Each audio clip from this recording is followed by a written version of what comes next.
Hello everyone. So in this video lecture, lecture 22, we're going to talk about vectors.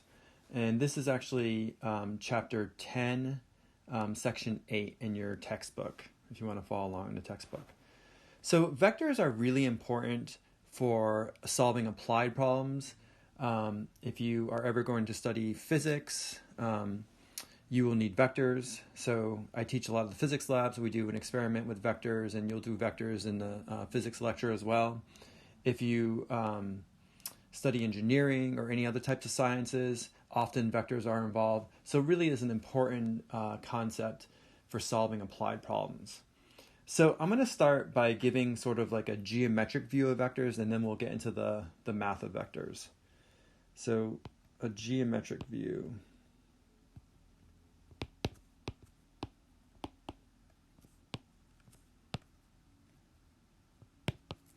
So you can think of a vector as basically an arrow, right? Or some people will say it's a directed line segment, which is really the same thing as an arrow.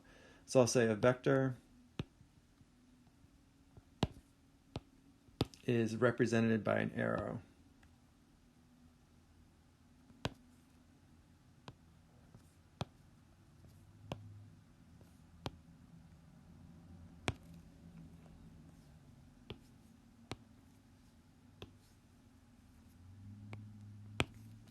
Okay, so let's say this is my vector. I'll call it vector f. Usually when you denote a vector, you give it a name, usually it's a single letter, and then you draw like a little arrow over the top to remind people that that's actually a vector. Okay. Sometimes books will draw in bold-faced, but here we'll draw the arrow on top of the letter F. So the arrow gives the direction, right, of the vector.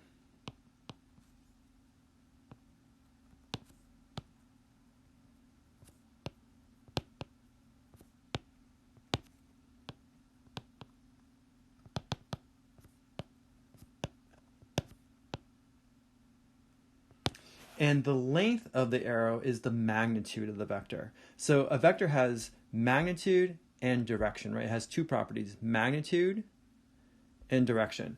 So the length here, if I measure this length from here to here, that's going to be the magnitude.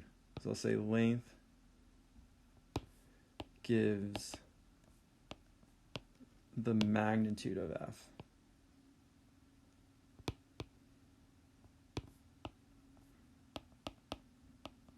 And the arrow, the way it's pointing, gives the direction, right? The orientation or the direction of that vector f. Okay, so in general,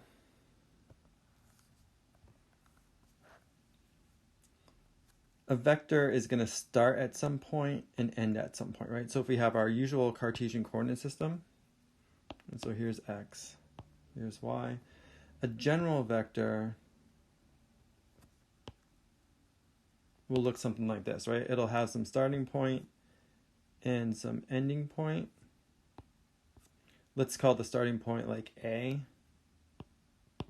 and maybe the ending point B.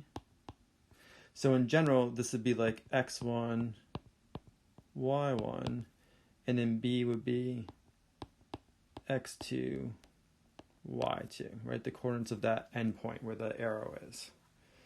So then we can say vector AB. So you could use a single letter. If you use 2 points, some people will use like a double letter like this, and again, draw an arrow over it to recognize that it's a vector. And usually, so we don't get confused with points, people will sometimes use triangle brackets for vectors. So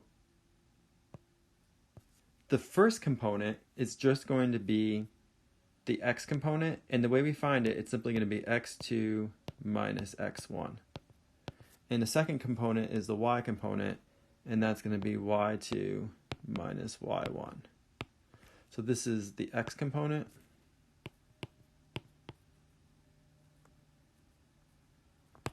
And then this is the y component of that vector. So for instance, let me bring up a vector and we'll figure out what the actual components are. Okay, so in this example, I have a vector AB. right? And I want to figure out its components. So I'll do that here. So I have vector A, B. I want to figure out its components. Well, if you look at point A, the tail of the vector, right, the beginning of the vector, it has coordinates 2, it looks like 2, 1, right? So this is x is 2, y is 1. And then the B has coordinates, looks like 5, 3. So remember, this is x1, y1, and then x2, y2. So that this value, the x component is going to be x2 minus x1, right? So this is going to be 5 minus 2. And the second component will be y2 minus y1, so 3 minus 1. So this vector, if you write it in terms of its components, it's going to be 3, 2. And that makes sense, right? If you look at this, so this is basically the x component, the horizontal component. I'll dash it in green here. And notice that it goes from 2 to 5, right? So it goes over 3. And then this is the y component, so it's going from 1 to 3, so it's going up 2. Right? So that vector has components positive 3, positive 2. Okay, now there's sort of a special type of vector that the tail, right, the beginning of the vector always starts at the origin. We call that a position vector. So let me draw that here. So a position vector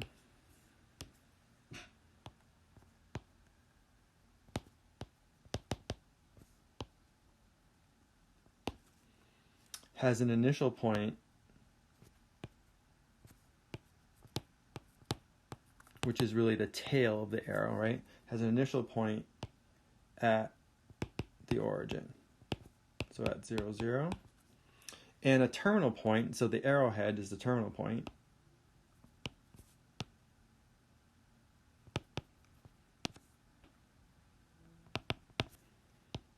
In general, we can say at AB. So if we draw this out, right, this vector will look like this. Here's our coordinate system.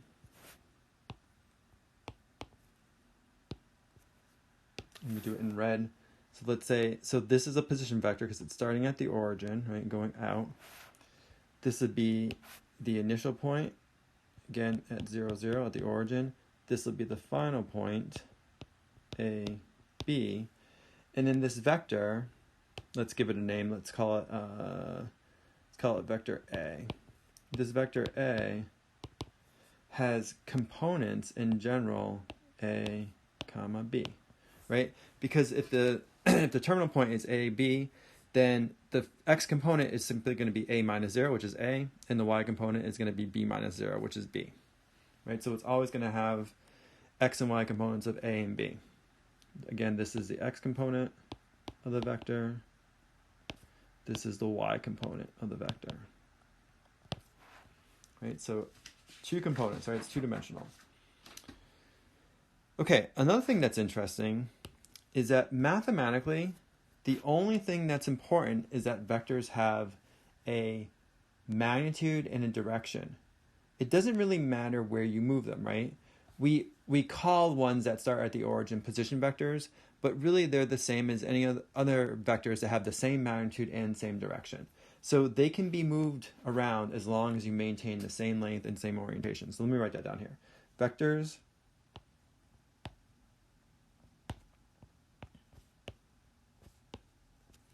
can be moved as long as you maintain the same length and orientation.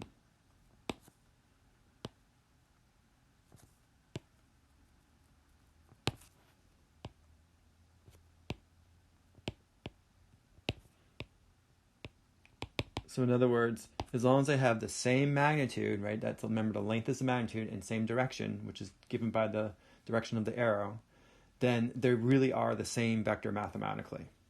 So here's an example of that.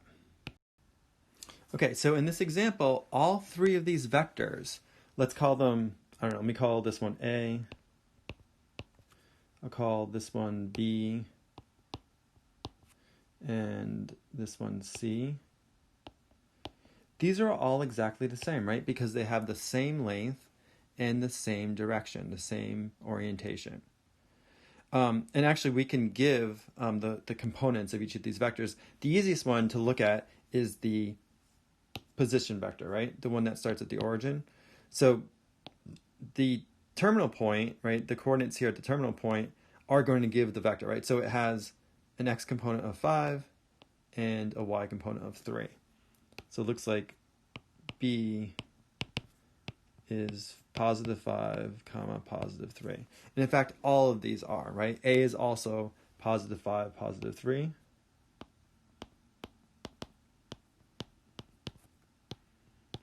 And C is also positive 5, positive 3.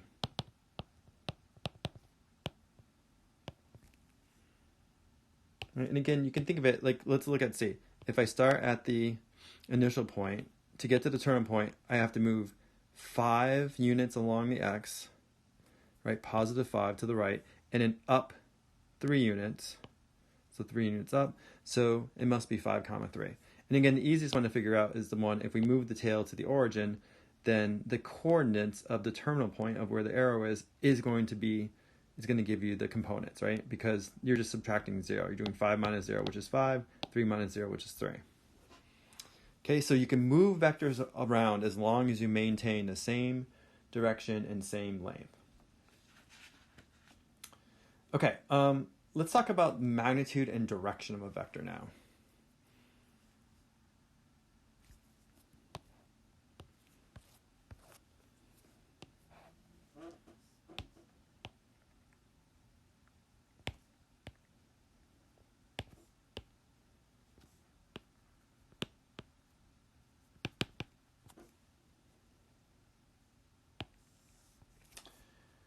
So given, and we'll just talk about a position vector for now. Given a position vector,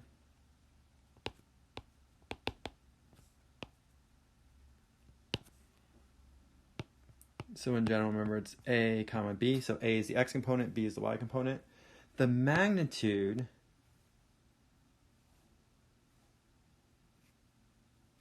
let's call this V, by the way. So I'm call this vector V. The magnitude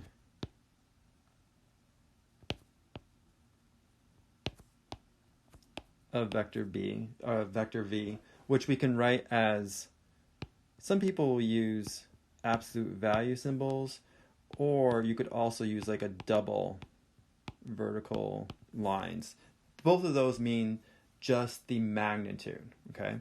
Well, how do you compute the magnitude? You simply use the Pythagorean theorem, and it ends up being the square root of a squared plus b squared. Okay, so, and this is the same thing, just another way of writing the magnitude. I forget which way MyOpenMath does it. I think it actually uses double vertical lines. Okay, why is that? Here, let's see why that's the case. So if I draw the position vector,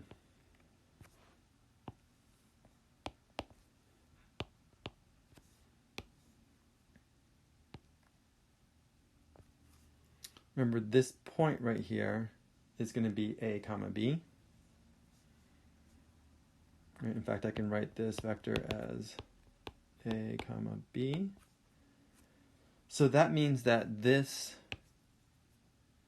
coordinate is A, right? So this length is A, and this coordinate is B. So this length is B. Let's say this angle here is theta. Okay, so the theta, the angle gives us the direction. But right now we're concerned just the magnitude. So how do I figure out the magnitude? Well, I want the length of that vector, right? The length of vector V. Extract out this right triangle. So you have a right triangle here. So I can extract that out.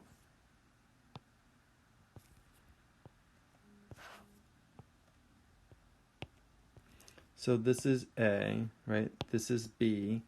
This is the magnitude of V. And then we can simply use Pythagorean theorem, right? We know that a squared plus b squared is equal to the hypotenuse squared. And if I want to solve for the hypotenuse, which is the magnitude of vector v, I have to take the square root of both sides.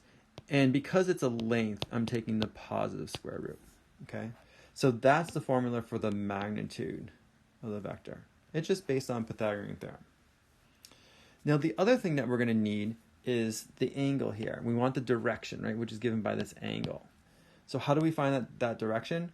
Well, again, this involves our right triangle trigonometry, right? We know that tan of theta, right, tangent of theta, TOA, is opposite over adjacent. So in this case, it's going to be b over a. But I don't want tan of theta, I actually want theta. So this is something new, we haven't learned this yet. But what we can do is we can take the inverse tangent, right, the inverse function. I can apply the inverse tangent to both sides. So we write that as tan to the negative 1, that's inverse tangent of tan theta. And then whatever I do to one side, I do to the other side. Okay, and if you guys remember, way back when we looked at inverse functions, right? If I had a function of x, and I take the inverse of that function, like a form of composition, I do the inverse of the function, I get back x, right? I get back the argument. So in this case, if I do inverse tangent of tangent, I get back theta, which is the argument. And that's going to equal inverse tan of b over a. And the right-hand side here, that you have to do in your calculator. So that you would plug into your calculator, make sure your angle is in degrees, and it'll give back the angle. When you do inverse tangent of b over a, it'll give you back the angle. And that gives you the direction, okay? So again, this is called the inverse tangent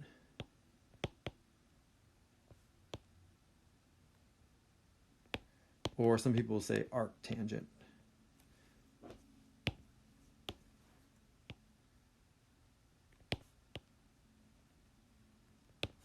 All right, so the magnitude is given by Pythagorean theorem.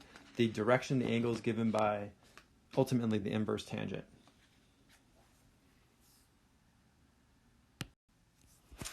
Okay, so let's try another problem where we have to find the magnitude and direction of a particular vector. Let's say we're given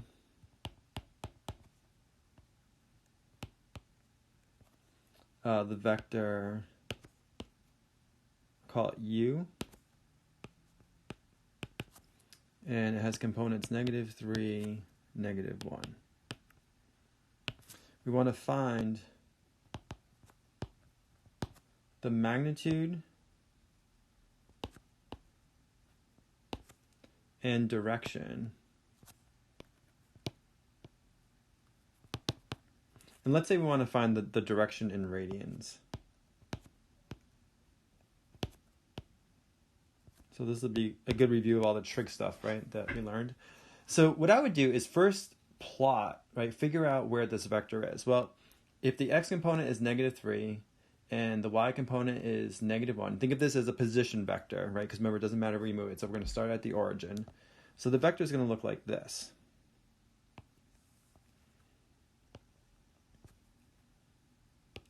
It's going to be in that third quadrant, right? So if this is 1, 2, 3, so it's going to be to the left 3 and down 1. So it'll be like this. Right, so that's the vector u. So we want to find the magnitude, right, of that vector, and then ultimately we want to find this angle measured from the positive x, right, this is x, this is y, so measure from the positive x counterclockwise. I'll call it phi, so we want to find angle phi. So what I would do first is let's find, instead of finding angle phi, let's find the reference angle. Remember, the reference angle is the angle that, in this case, the vector makes with the horizontal axis, right? So in this case, this theta right here would be the reference angle. So it's the angle that it makes with, in this case, the negative x-axis. So notice there that we have a triangle that we can extract, right? I have a triangle here, a right triangle that I can extract out. So let's do that. Let me draw that out here.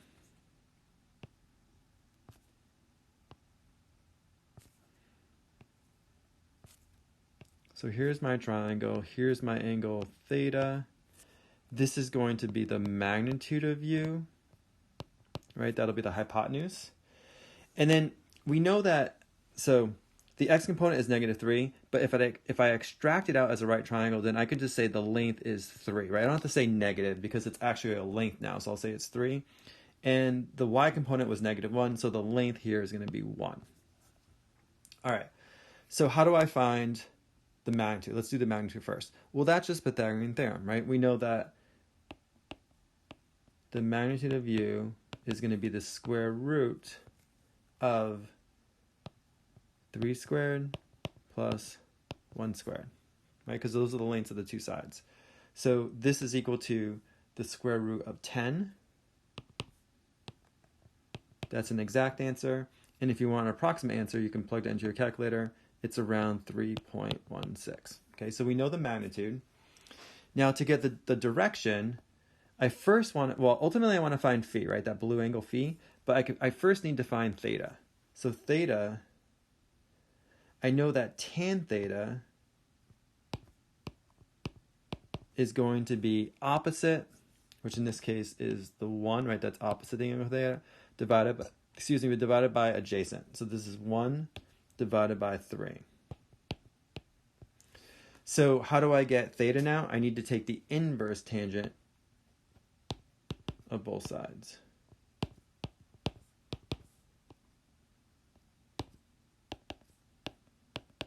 So I need the inverse tangent and 1/3. Well, on the left-hand side, inverse tangent of tangent gives me theta, right? That's why we did it. So we can undo that function. It's an inverse function to give me back the argument theta.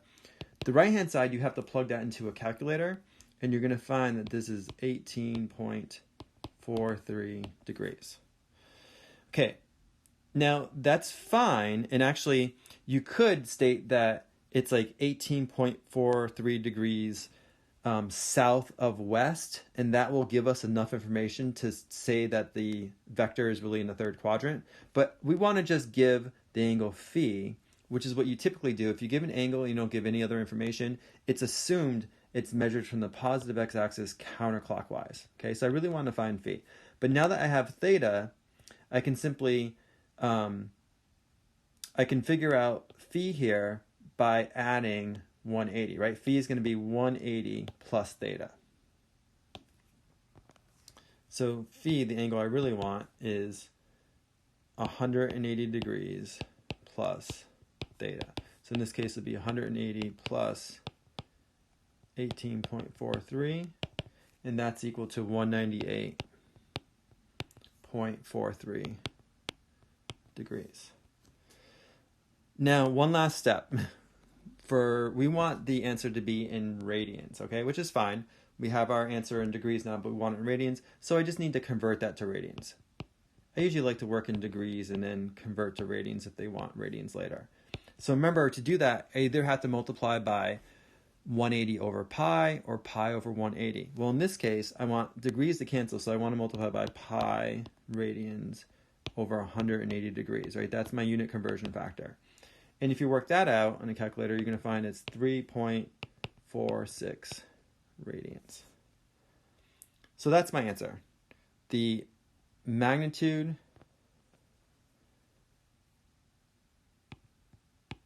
of u was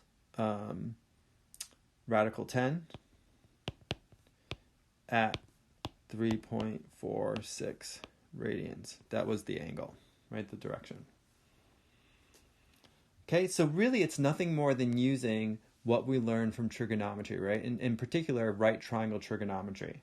And you should always use the reference angle, because then we can form a right triangle like we did here. We can figure out the magnitude, figure out the angle, that particular reference angle. And then if we want the actual angle measured from the positive x, we can add 180 or subtract 180 depending on what quadrant we're in, right? Or do 360 minus it if we're in the fourth quadrant. Okay, how do we add and subtract vectors? And then how do we multiply vectors by what's called scalar multiplication, or numbers, multiplying a vector by a number? Let's discuss that next. Okay, so performing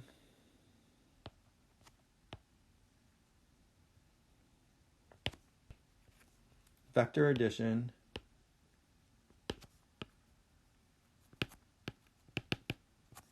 and what's called scalar multiplication, which means just multiplying the vector by a number.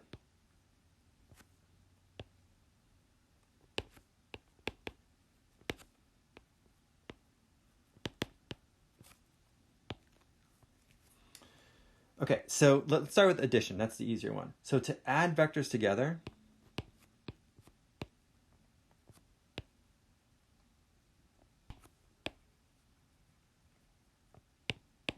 we simply add their components, right? So we add components.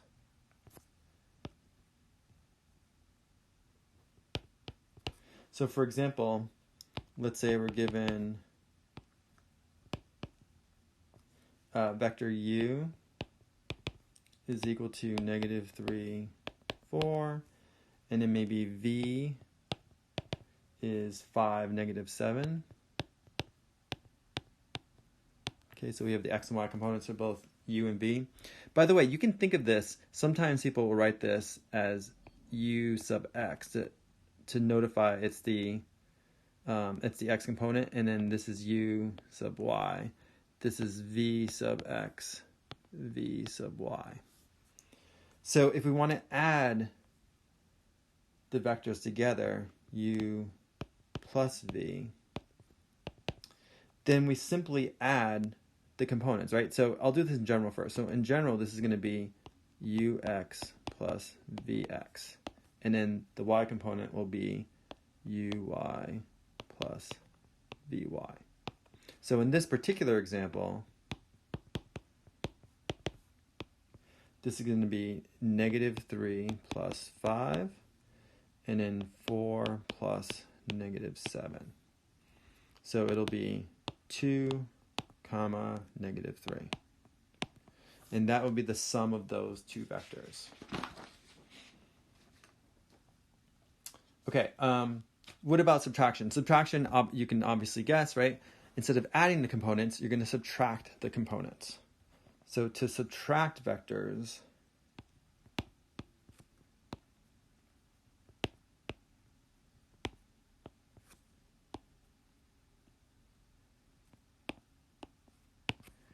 we subtract the components.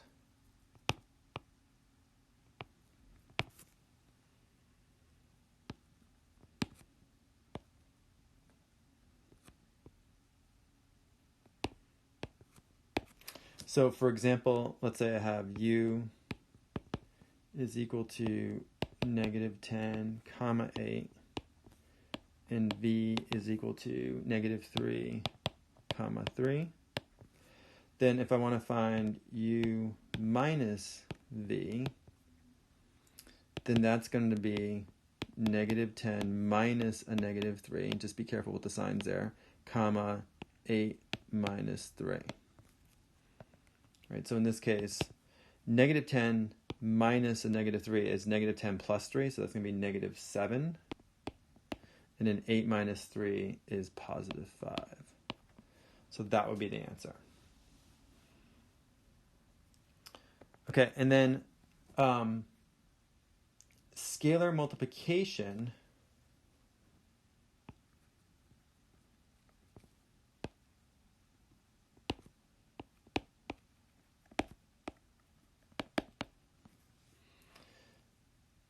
how does that work? Well, that's when I multiply a vector by a number, right? The number is also called a scalar.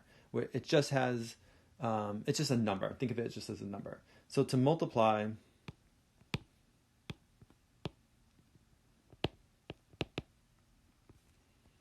let's say I have vector v, I'll just write as ab, by some number k, right, which is a scalar. Again, this is just a number. then what you do is you multiply each component by k.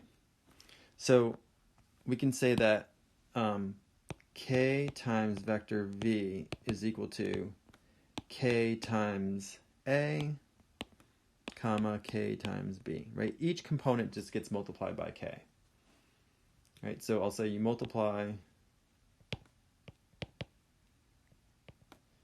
each component by k.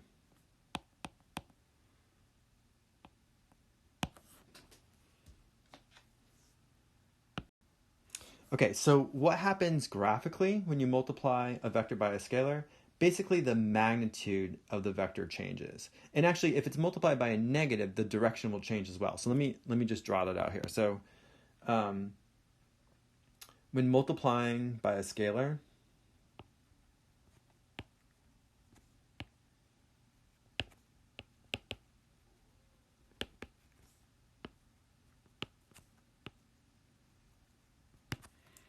the magnitude of the vector will change.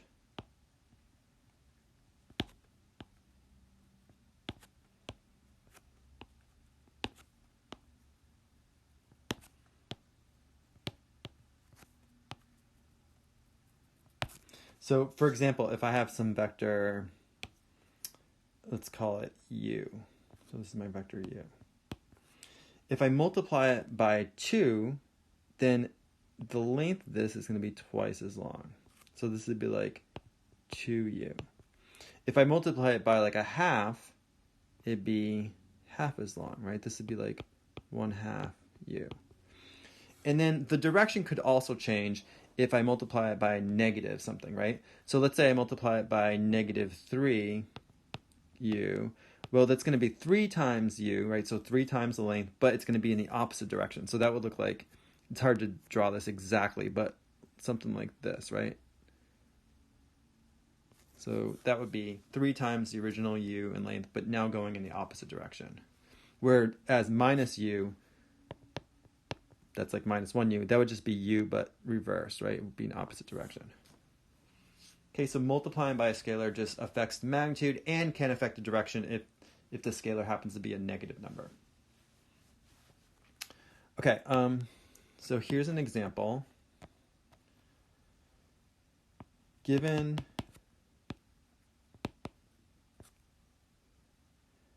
say vector A is 6, comma, -2, and u is 7, comma 1. We want to find 2a plus 2u. Okay, so what I would do first of all, let's find 2a. So 2a means multiply every component, right, the x and y component, both by 2, right? So this would be 2 times 6, 2 times -2. So this is going to be 12 and -4. And then to find 2u, I multiply each component of u by 2. So this is 2 times 7, comma, 2 times 1. So this is going to be 14, comma 2.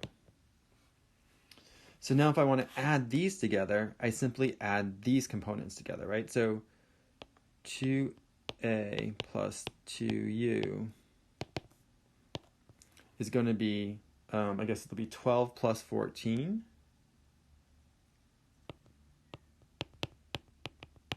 Right, I'm adding the x components together, and then -4 plus 2. Then I'm adding the y components together.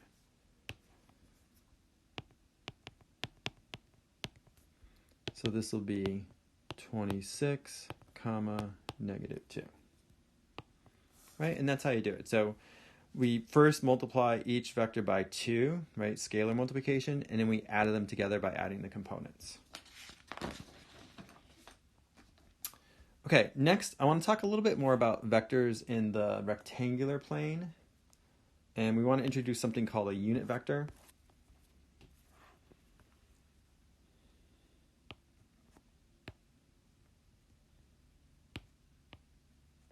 So vectors in the rectangular plane.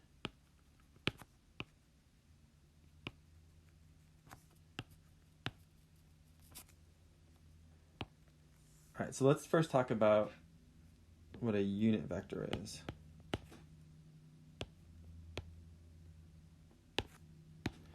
So let's say we have a vector v. If vector v is a non-zero vector, so as long as the components aren't both zero, right? Because if the components are both zero of a vector, then it has like no length, right? You couldn't even draw it.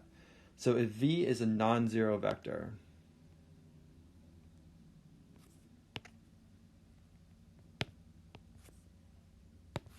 then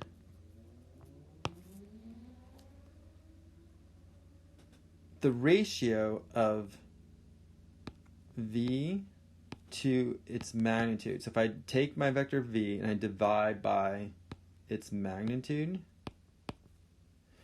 that is called a unit vector in the direction of v. Usually people in engineering and physics will write it like this. They'll say it's v with like a cap on it. That means unit vector v. So I take my original vector v and I divide it by its magnitude. The other way of thinking about this is I'm multiplying by 1 over the magnitude of v. I'm multiplying v by that scalar value, which is 1 over the magnitude of v. Okay, they all mean the same thing. So this is a unit vector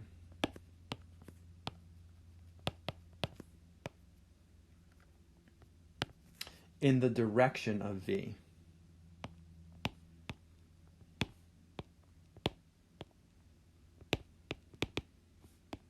So in the direction of the actual vector v. Unit just means it has length 1.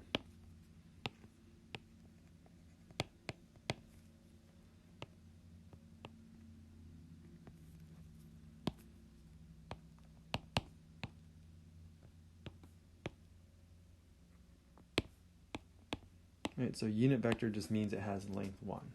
Okay. Now there's some special unit vectors, right? Let me actually bring up a picture to show you this. So there are some special unit vectors.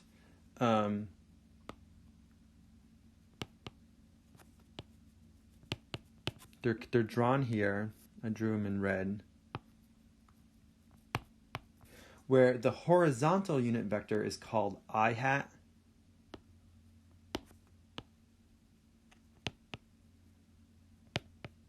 So the horizontal unit vector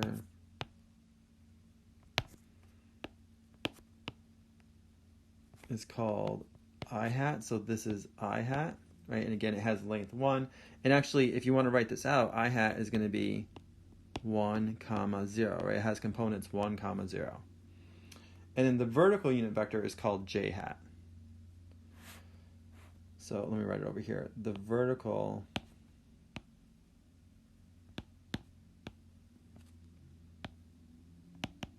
unit vector is called j hat. So this is j hat. And it has coordinates 0, 1, right? Or components 0, 1. So it turns out that vectors can always be written in terms of the two special unit vectors. So vectors in general can be written in terms of I hat and j hat. So I'll write that here.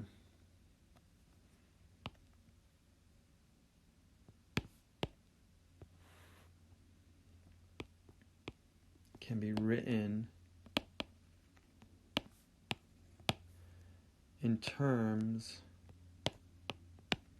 of those two special unit vectors, I hat and j hat. Basically, I hat tells you it's the x component and j hat tells you it's the y component, right? So if you have a vector u, which we normally write, let's say it's written this way. Let's say the x component is a, the y component is b.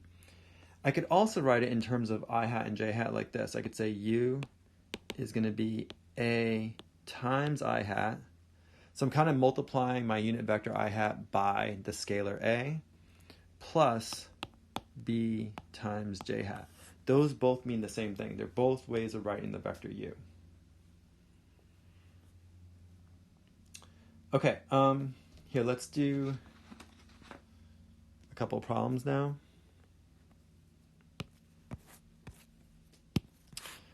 Let's first, I didn't really actually explain what a unit vector is, but let's actually like find a unit vector. So let's say I want to do this. Find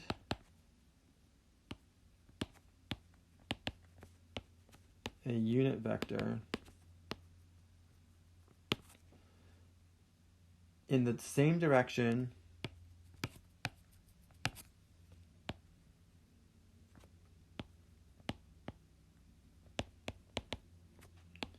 as vector v, and I'll give it, let's say it has coordinates -5, comma, or components, x component -5, y component 12.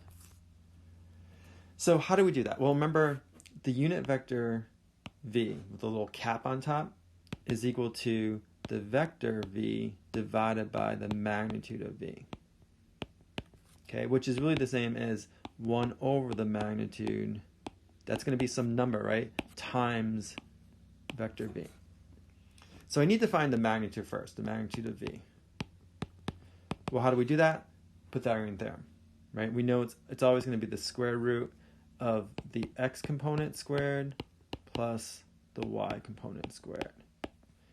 And if you do that, you're going to get the square root of 169, which is 13. Okay, so now I know that v hat is going to be 1 over 13 times v, right? So this is equal to 1 over 13 times -5, comma, 12. But if I multiply -5 by 1/13 and 12 times 1/13, I'm just going to get this, right? V hat, my unit vector, is going to be -5/13, right? That's -5 times 1/13, comma, and then 12 times 1/13 is 12/13. So that would be my answer. If you wanted to write it in terms of unit vectors, I mean in terms of like I hat and j hat, you could say this unit vector v is equal to -5/13 I hat plus 12/13 j hat, right? These both mean the same thing. There's two different ways of writing that unit vector. Okay, any vector can be written in terms of I hat and j hat, including a unit vector. Okay, let's do a few more problems.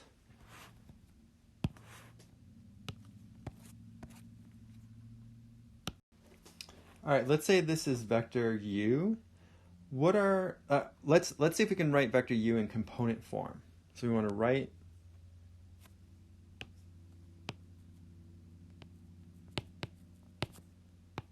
u in component form.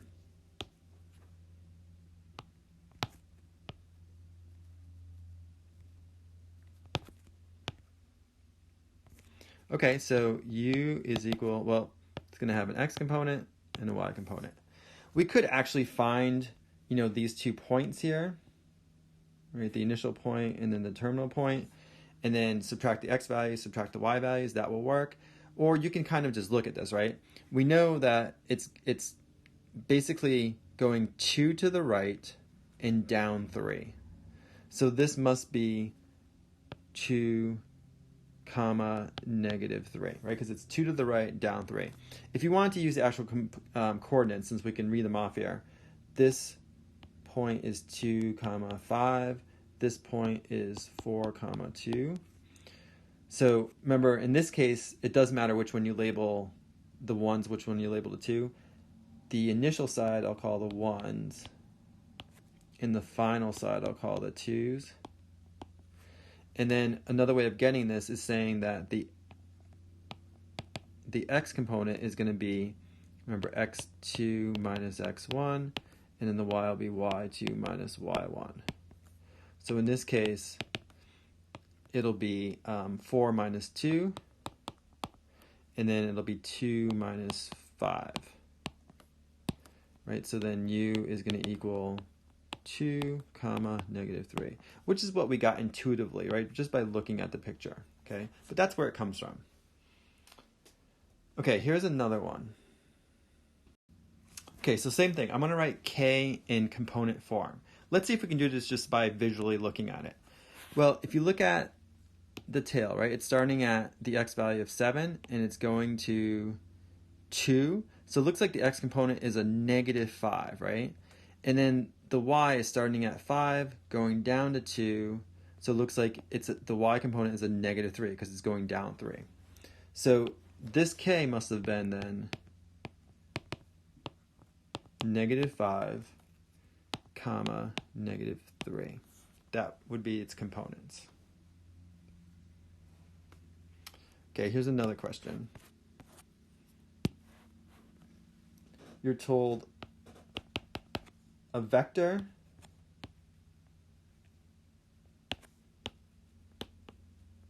with magnitude 9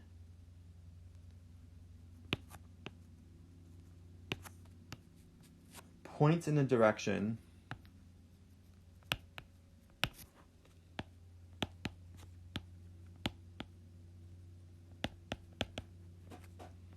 uh, 325 degrees counterclockwise from the positive x-axis. So the standard way of measuring an angle, right? So counterclockwise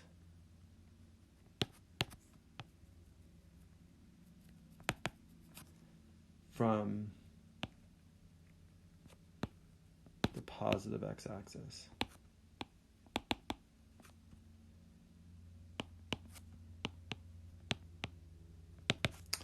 And we want to find the components of the vector.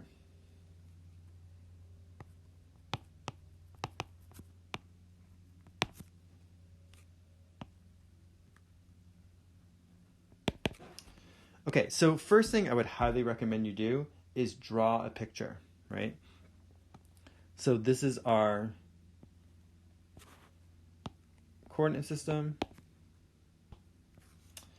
It's saying 325 degrees, right? So we're starting here, positive x, going counterclockwise somewhere over here, right? So it's going to look something like this.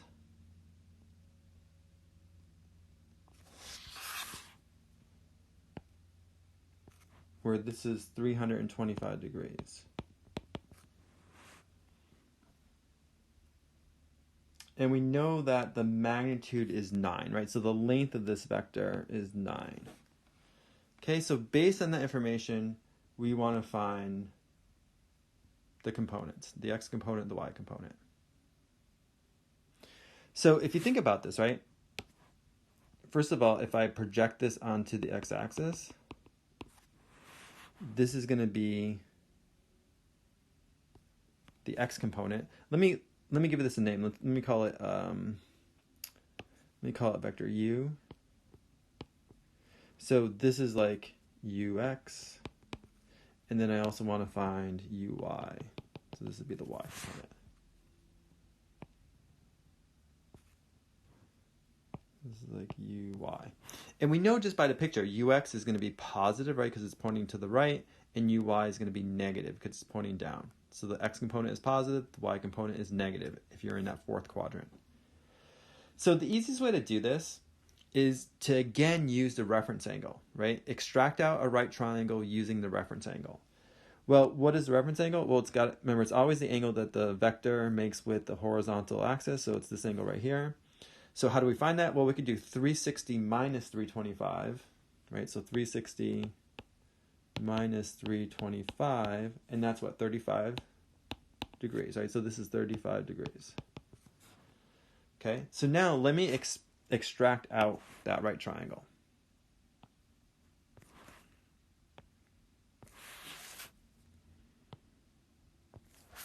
So here's my right angle. This was 35 degrees. We know the magnitude, the hypotenuse was 9, and we're looking for ux and uy. Okay, and actually, as a right triangle, those are just going to be positive, and later I will attach the correct signs, because I know from this picture that ux must be positive and uy is negative. Here, though, these are just positive values because they just represent the lengths of a side of a triangle. Okay, so we will attach the correct SIGN later. All right, so how do I find ux and uy? Well, we know how to do this, right, from right triangle trigonometry. Since ux is adjacent to the angle, and we know the hypotenuse, what trig function relates adjacent and hypotenuse? That's cosine, right? So I know that cosine of 35 is equal to ux, right, adjacent over hypotenuse, over 9. And then if I multiply both sides by 9, then I'm going to find ux is 9 times cosine of 35 degrees. If you work that out, you're going to find it's 7.37. Okay, and then uy. Well, uy is opposite the 35 degrees, right? So what trig function relates opposite in hypotenuse? Sine. So I could just use sine. You could, by the way, you could also use Pythagorean theorem, right? Because we know two of the sides of a right triangle. So you could either use sine or you could use Pythagorean theorem. Actually, in this case, let me use sine. I usually use the Pythagorean theorem, but just for variety. So sine of 35 must be opposite uy over hypotenuse. So therefore, uy is going to be 9 times sine of 35 degrees. Right? I'm just multiplying both sides by 9 to solve for uy. And if you work that out, that's equal to 5.16. Okay, but then we have to go back to the picture here to make sure, since we're in the fourth quadrant, we have to make sure our signs are correct. So the ux is positive, right? So that's plus 7.37. But the uy is negative because it's going down. So this really should be a negative 5.16. And then we're done. So this vector u has components 7.37, comma, negative 5.16. That's its x and y component. Okay, a few more questions here. What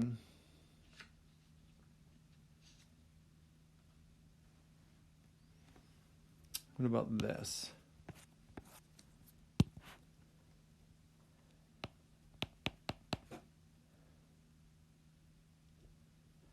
Find the value of a, which is going to be the x component, in the vector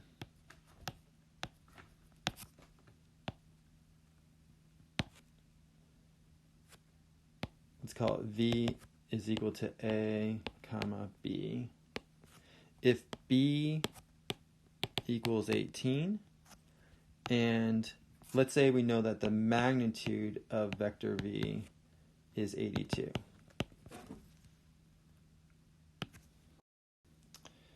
And we're going to assume v is in the first quadrant. So assume vector v is in the first quadrant.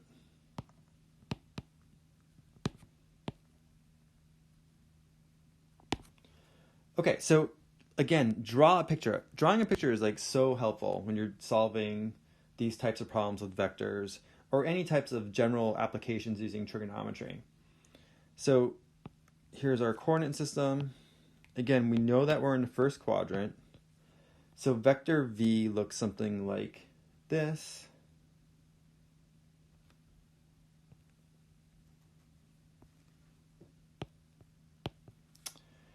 We're told that the y component is 18, right? So like if we project this, remember this is basically going to be a, right? And then we know b because we're told it's equal to 18. And we also know, so first of all, if that's 18, that means this side is also 18, right? It's the same length. And we also know that the magnitude is equal to 82. So I know that this length, the length of the hypotenuse, is 82.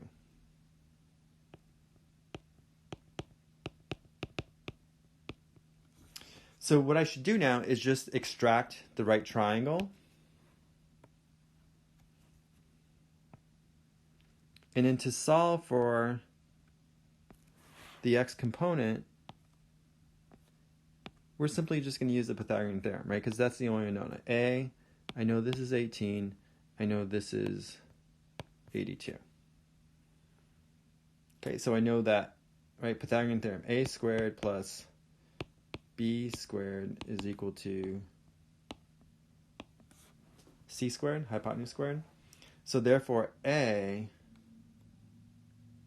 is going to be the square root of 82 squared minus 18 squared. And that's equal to 80. So it looks like vector v here actually has coordinates 80. I keep saying coordinates, really components, right? 80, comma 18. Has x and y components, 80 and an 18, right? This is the x component of v. This is the y component of v.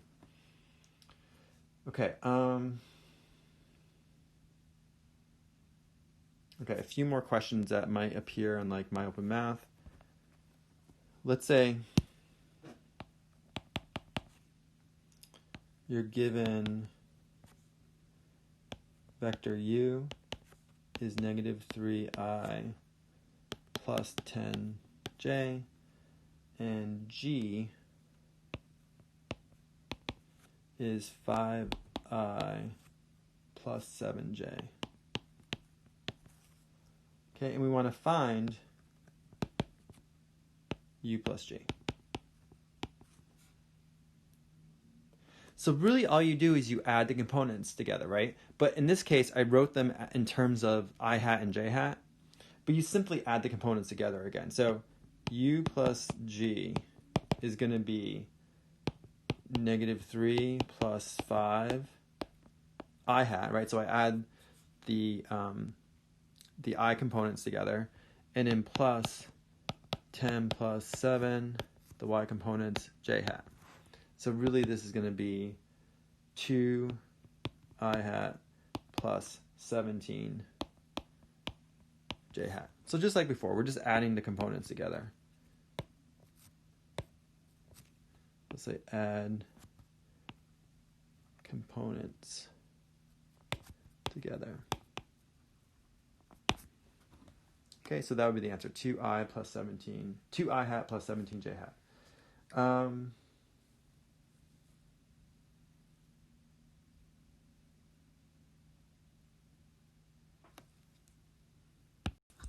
All right, let's do one more unit vector question. So let's say we're asked to find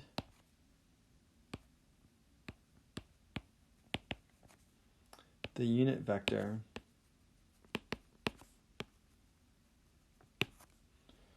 with the same direction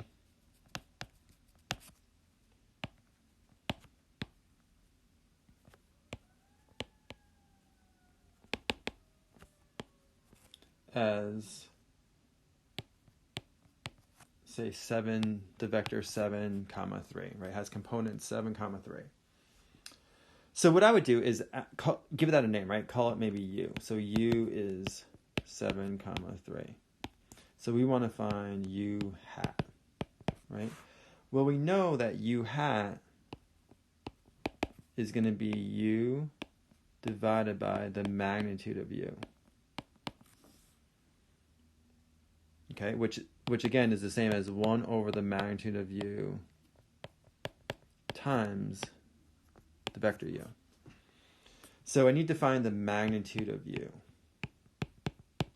Well, that's going to be the square root of, remember this is like ux and uy, the two components. So this is the square root of 7 squared plus 3 squared, which ends up being the square root of 58 if you want an exact answer, or if you want an approximate answer, it's around 7.62. Okay, so it just depends on whether we want an exact answer or an approximate answer. So now u hat, right, the unit vector, is going to be u divided by the magnitude of u. So that'll be 7 divided by the square root of 58, comma 3 divided by the square root of 58. Or if you want to do it using approximate result,